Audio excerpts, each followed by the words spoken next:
જોવો દિવસભરના તાજા સમાચાર AK ન્યૂઝ ગુજરાતી પર। બાલારામ ખાતે વન્યજીવ સંરક્ષણને નવી દિશા।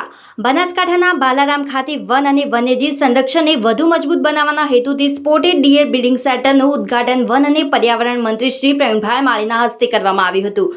બાલારામ વિસ્તારની આગવી ઓળખ સમાન હરણ સહિતના વન્યજીવોના સંવર્ધન માટે આ કેન્દ્ર મહત્વપૂર્ણ સાબિત થશે। અહીં હરણના વૈજ્ઞાનિક ઢબે સંવર્ધન અને પ્રજનન માટે જરૂરી વ્યવસ્થાઓ વિકસાવવામાં આવશે। બ્રીડિંગ બાદ યોગ્ય સંખ્યામાં હરણોની કુદરતી રહેઠાણ ધરાવતા જંગલ વિસ્તારમાં છોડવામાં આવશે।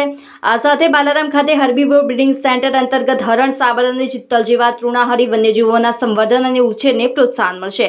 તૃણાહારી પ્રાણીઓની સંખ્યા વધવાથી શિકારી વન્યજીવો માટે કુદરતી ખોરાકનો આધાર મજબૂત થશે અને માનવ વન્યજીવ સંઘર્ષ ઘટાડવામાં મદદ મળશે।